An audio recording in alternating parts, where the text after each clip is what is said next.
Good morning, and thank you to everyone for joining us today. I know this information is pertinent to everybody who's joined us, and we're going to save most of the time for questions. So you'll notice you're on mute. If you can notice your question box towards either the right or left-hand side, please place any questions that you have. And without further ado, I'm going to introduce Praneet Tiwari, who is our legal counsel and legal claims manager at Peninsula. He's going to take you through the new information and the only information that we have in terms of the new 3 paid sick days for Ontario. So without further ado, Praneet, take it away. Thanks so much, Amanda. Good morning, everyone. Thank you for joining us today. Like a lot of our clients, I'm sure you're wondering, what does this new 3 paid sick day leave announcement mean for me or my business? Essentially, every business owner in Ontario has questions about this, and we're happy to help and provide as many answers as we can. So just a couple of days ago, Labour Minister of Ontario and the Ontario government announced that it will be mandated that 3 paid sick days will be allowed for any employee if it's COVID-19 related, retroactive to April 19th in Ontario. Those employees can receive up to $200 a day, and that money will be reimbursed to the employer through the WSIB system. So that's the current workplace injury system that's in place. That's really all the details that we have. The government hasn't given us more information. As this bill, which will pass because it's being brought forward by the Ford government, as this bill passes and we get more details over the next few days, we'll of course be sharing that with you live just as we get it. Now, one of the major questions that we are getting is, well, I already give sick days to my employees. Is this above and beyond that? Or can I get reimbursed if I'm already paying the employees now? Well, the answer is we're not quite sure of how that will work. The government has not given us information yet, so we don't have those details. However, it would seem unfair if an employer, has given the employee paid sick days and is not reimbursed by the government if it's for COVID-19 or a vaccine. So, it's more than likely that the government will offer that reimbursement to employers that are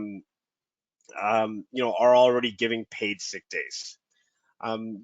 That's essentially all the information we have about this right now. This is brand new breaking news, and we wanted to give as much information as we could to you and share everything that we know. I'd love to open the floor to questions, as I'm sure they're already coming in. Amanda? Thanks, Praneet. So yes, one of the questions that we have so far is, when does this paid sick day legislation expire, or does it? That's a great question. So this will expire at the end of September. So September 25th, I believe, is the exact date. And again, it's a temporary measure. That's very important to remember. When the Ford government came in, Ontario did have mandated sick leave, paid sick leave, which the Ford government removed, and now it's back temporarily. So employers don't need to worry that, how am I going to cover this forever? I have so many employees. This won't go beyond September. Of course, we've heard that before in terms of the pandemic itself. So anything is possible depending on how the rest of the pandemic plays out. But fingers crossed that we'll all be vaccinated and healthy and back to normal life by then. Fantastic, thank you. So lots of questions coming through. One question that has popped up multiple times is, do these WSIB claims impact their premiums? So will they impact the premiums that businesses are already paying? That's a great question, and the most accurate answer is that we do not know. We don't have these details from the government. But since this is a mandated government leave, and we're in a state of a global pandemic, I can't see this affecting employers beyond that. So I don't think that would be likely, but again, we don't know the details yet. Great, thanks, Puneet. So next question is, what happens if the employee is still not well? Would the company then move to issue an ROE for the employee to be able to receive EI? Well, that's a great question. So if the employee is away with COVID, or it's due to the vaccine, the employer would issue or grant whatever sick leave they would have in regular circumstances. This paid leave is 3 days only. And, from, my assessment is this is more so for the vaccine itself. I personally got the vaccine, and for 2 days, I really was very ill. And a lot of employees aren't able to take that time off because they don't have paid sick days, and this will really help those employees heal and get back to work fully functional rather than doing a bad job and half sick. Great, thank you. And if you see me looking over to my other screen, it's not that I'm ignoring everybody. I'm just following all the questions that are coming through. So, are the employers obligated to pay the employee their full wage for those 3 paid sick days? Great question. And no, they're not. It's up to a maximum of $200.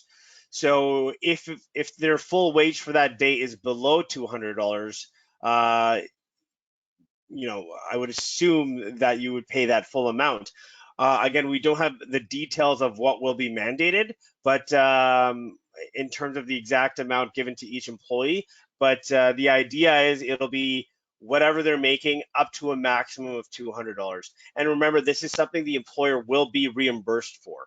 So, if it's under $200, it doesn't make sense to pay the employee less, because you're going to get that money back from WSIB.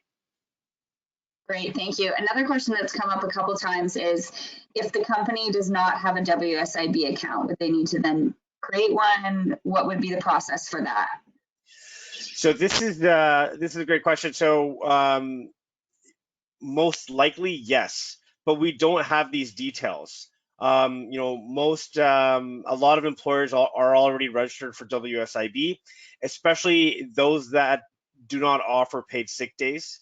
And that's probably what the government was thinking when they chose to run this program through WSIB. If you're not registered, one, it's always easy to register. Two, we don't have those details. This is brand new breaking information, and we're sharing what we know as it comes out. Great, thank you. Another good question that has come out is, do employers need to revise their policies to reflect these 3 paid sick days? Well, it would definitely be best practice once it's passed the legislature and we have all the details to send out an information sheet. We're getting lots of questions this morning. Who has even more questions about this is the employees. They want to know, well, can I go get a vaccine and I won't miss a paycheck? It's very important to them, and some might not have all the details. So it's a very good idea to have a notice go out to your employees as soon as you're informed. I'm sure you're already getting questions from your employees. And as soon as it's passed and we have the details, it's best to send out a notice to everyone at your workplace.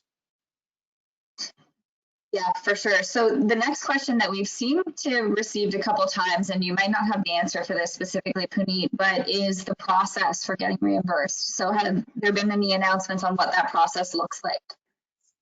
Absolutely none. The only information we have is that it will be through the WSIB system. So, likely you would log on and, put in a claim for a particular employee. Some of the other systems work through CRA, and I've seen them in action. Employers can simply, make, for example, a wage claim through your CRA My Business account or your accountant can do that.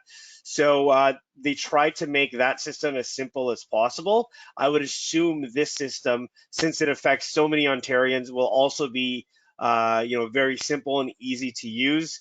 Again, we don't have those details yet. Another good question that's come through is in terms of offering in lieu days. So is that an option? Is that a possibility? And what would that look like for employers? It's an interesting question. So, the brass tacks is this is for employees who've had or have COVID-19 or have gotten a vaccine and are unable to work. So this isn't a program that, it's a new benefit everyone is going to get. If you never get the vaccine or COVID-19, you don't get to take 3 days off paid. It's as simple as that. This is for people who are ill or who are getting ill because of those two things, and the government is reimbursing them for that. Great, thank you. And in terms of the $200 reimbursement, is this based on gross wage or before or after deductions? That's another great question. It's likely gross wage because all the other benefits have been gross. For example, CERB, it was $2,000 a month gross, but that's taxable. This is likely the same. It'll be up to a maximum of $200 gross wages. We, of course, don't have those details yet, but it's very likely it'll be gross $200. Thanks, Puneet. Lots of good questions coming in. So we've got 15 minutes left. We're going to try and get to all of them. The next good question is, should employers start implementing this right away under the assumption that it will come into effect and it will come into legislation? I mean, to be honest, that's really a business decision. I really don't think that there's any chance this won't be passed, right? It will definitely be going through. It's retroactive to April 19th. If you have an employee who's sick with COVID right now, they're entitled up to 3 days paid sick leave. If someone gets a vaccine right now and they need 2 days off, those days are that employee is entitled to 2 days. So, you're free to start now if you're in Ontario. That is a risk you take, though. We don't know all the details, and it should be announced very, very soon, within days. So if it's a matter of waiting a day or two, you can mitigate that risk. Another good question that's come through is, do we have any idea of when this will actually be passed in legislation, or at least a ballpark area of when it might be? The latest 1 week, I would say, more likely within a few days. Another good question that has come through is in terms of, sorry, I'm just trying to read this again. So in terms of these 3 paid sick days, if you have an employee who has presented that they are suffering from either COVID symptoms or vaccine symptoms, is there any sort of procedure on verifying that that is in fact the accurate claim? Can you ask for proof of vaccination or proof of diagnosis? Right, so the same rules apply that are currently within your company. So if you have an employee that's sick for 3 days, you ask for a sick note or a doctor's note describing saying that this employee needed time off.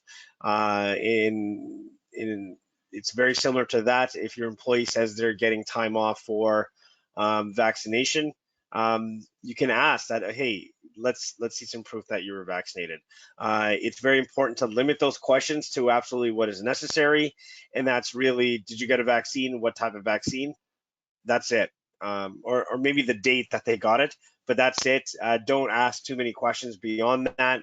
It's again a very personal matter, and the employee's privacy and really medical history is to the utmost importance to them, and we need to keep that private. So make sure you keep the questions just to what's necessary.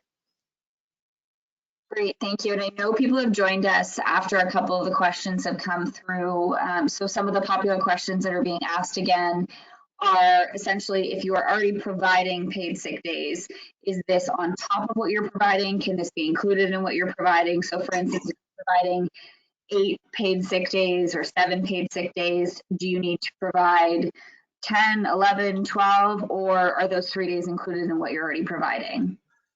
That's a great question. So again, the most accurate answer is we don't have that information yet. But what's most likely to happen, that those 8 days, you won't have to provide 3 additional days, and this will be included in that. And if they're already paid, there's a good chance that you will still be reimbursed up to $200 a day through the WSIB system. And of course, this is information that's brand new. We don't have those exact details, but based on how the government's treated other leave programs throughout the pandemic, that's the most likely scenario. Great, thank you, Puneet. Another great question is in regards to the retroactivity. So if an employee was off previous to April 19th, is it suggested that an employer provides those 3 paid days via goodwill, or just in case it proves retroactive further? What would be your suggestion in that case? Well, right now, I have over the last few months, the Ford government has been getting a lot of pressure to implement these sick days, and they've resisted at every turn. They've also pressured the federal government to provide the funding, and there was also resistance for that. So after all of that pressure, it's been retroactive to April 19th. At this point, I don't see the government going further back than that. Thank you. So in terms of the 10-day personal emergency leave, would that be inclusive of that leave, or would it be separate from that 10-day leave? This is a completely separate program. It's 3 paid sick days in relation to COVID-19. So if you're ill with COVID-19, or you have a vaccine, or you got a vaccine and you're getting ill or showing the symptoms after the vaccine, you can take up to 3 paid days off, earning a maximum of $200 a day, which your employer will pay you, and the employer will be reimbursed through WSIB. No other program interacts with this whatsoever. It's its own standalone program.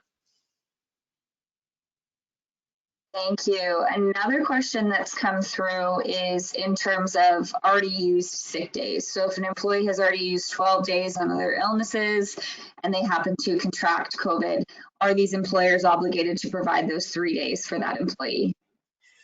Yeah, great question.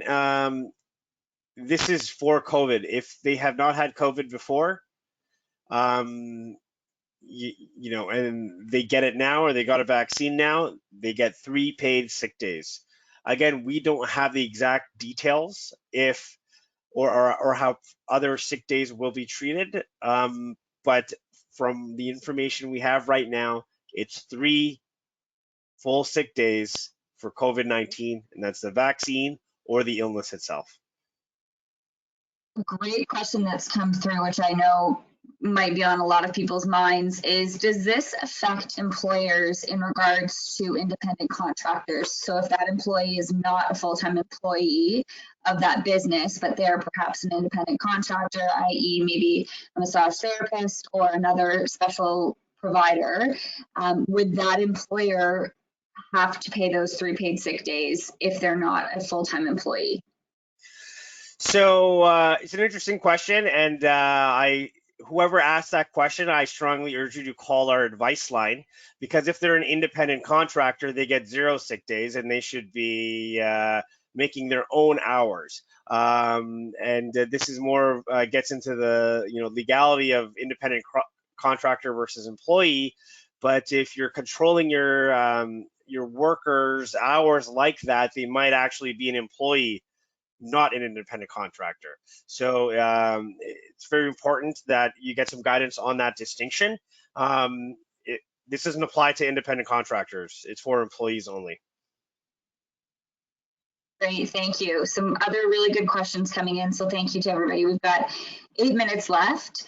just being cognizant of everyone's time, including Puneet's, because I'm sure he's got lots to get to today, given the terms today. So next question is, if you are paying, so what qualifies as sick days? I know we've asked this question a couple times and you've mentioned it, but people are joining a little bit later. So just maybe to qualify and quantify what that means for business.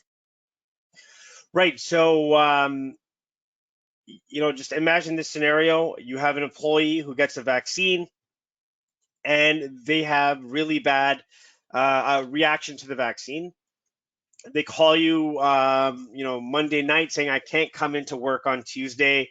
I don't feel great. I can't come to work on Wednesday either. I don't feel great. I can't come to work Thursday either. Those are the 3 sick days. That's it. It's I got the vaccine or I have COVID and I need time off. You get that time off paid up to a maximum of $200. There's nothing fancy or anything else about it. It's really COVID-19, time off to heal, and you get paid. Another great question that's come through. These are all good questions, obviously, because everybody's in similar positions in terms of not really knowing much of the details. So would this apply to cases where a child, perhaps, or another dependent in the home is ill? That's a really good question, actually. And so we don't have those details on, if someone you're taking care of gets ill, will this also apply to that? I'm going to assume it's no. And the reason is there's already several different types of leave that helps employees stay home and take care of whether it's a child, a spouse, or a parent or grandparent. There are programs already out there where the employee can take a leave. They can get reimbursed by the government up to a certain amount. There's several different programs. So I really don't see this applying to long-term leaves for taking care of others. Thanks, Puneet. Another good question that's come through is, will this cover mental health issues related to COVID-19? We don't have that detail. And to be honest, that's something I can't even guess about.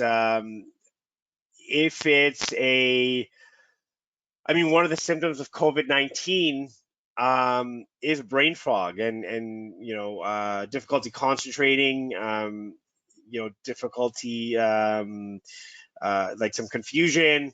So if that's what you mean, then that's a symptom of COVID-19, of course. If it's stress, fear, and anxiety of getting the disease because it's been on the news a lot, I really don't see that being covered. Regular common sense rules apply, just like another sick day. If an employee called in saying, I'm scared I might have the chicken pox, I'm going to stay home 3 days, that's not a legitimate reason to stay home from work. So the same rule and the same process would apply. Whatever regularly happens at your workplace for sick days, keep that in place. Thank you. A couple questions that have come through are in regards to, again, qualification of these 3 paid sick days. So it's safe to assume that these paid sick days will be paid for symptoms related to the vaccination and or symptoms related to being diagnosed with COVID. These would not apply to waiting for test results or being paid out after they've received a negative test result, etc. Great question. So we actually we're not sure, but part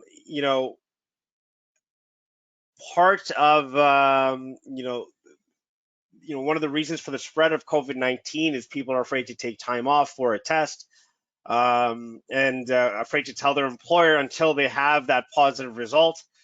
So I would assume that it would include testing and test results. Again, we don't have those details. But it's only a matter of days before we share that with you. In regards to self-isolation, is this proven to support that as well, or is that another matter entirely? Great question. It really depends. If you took a vacation to Miami and came back and are forced to quarantine in a hotel, this is not something that would cover that. Um, you know, if you get COVID-19 or have the vaccine, possibly getting a test, we're not sure about that yet. That's all it covers. It does not cover mandated quarantines or mandated isolation by the government due to your actions. So last question is, if an employee, perhaps they don't fulfill their full-time wage, does not fulfill that $200, can the employer provide them with that full $200 3 paid days and ask for that reimbursement, even though that may not be the threshold of their full-time wage? This is a great question, and we don't have that answer yet. So the details that we received are still sparse on the amounts. The only term that they used was up to a maximum of $200. They haven't indicated whether that means everyone gets $200 or you get whatever you usually earn and you're expected just to take that amount. Once we have the details, we'll of course share that. I urge employers not to just take a guess and overpay their employees because I'm very sure that the government will, cross-reference payroll taxes and averages and try to figure out if anyone is trying to take advantage of the system. So I would tread very carefully here and wait for the details before paying your employee out. Thanks, Penny. So last question, it's a great question, and it's in regards to any overall advice for anyone handling HR, payroll, any contracts policies within their business, any kind of general advice that you could provide considering these 3 paid sick days and other issues regarding COVID as well. That's a very open-ended question, and I'll do my best. Honestly, there's a lot of employee anxiety about telling your employer, I may have COVID. There's a stigma attached to it, or at least it seems like there is. There's people are afraid to discuss the vaccine, which vaccine they got. To be honest, this is something on the minds of everybody all over the world. It should really be an open discussion or not something to be shy about. If you, for example, as an employer get COVID or have gotten the vaccine, share that with your employees. It'll put them at ease. Their employer got it, they got sick and they survived. It really humanizes the entire thing. At the end, we're all people. We're all worried about this, no matter what our role is within the company, and we want to feel better about it. And so, have that discussion with your employees. If they're sick, let them have that time off, because that's the only way they'll heal and they'll come back better. And I think it's a great opportunity to earn more employee trust, earn some goodwill with your employees. So, don't see this as, I need to give everybody time off. It's for healing, and we all need it right now. It's been a long time. Great. Thank you so much, Puneet. And thank you again to everybody who's joined us today. This will be available for viewing after the fact. So if you do have any other questions or you're looking to digest some of the information, as most of us are, feel free to come back and view the recording. We can contact you, and we will contact you regarding your specific questions that you have in regards to your business. But overall, thank you again for joining us, and thank you to Puneet for joining us. We will be holding another session later today. So if there's any other information that comes out before 1 p.m., we will be guaranteed to have that information then. So without further ado, everybody stay safe and stay well. And thank you again for joining us. Thank you to Puneet, and we will see you later. Thanks, Amanda. Bye-bye. Thanks. Bye-bye.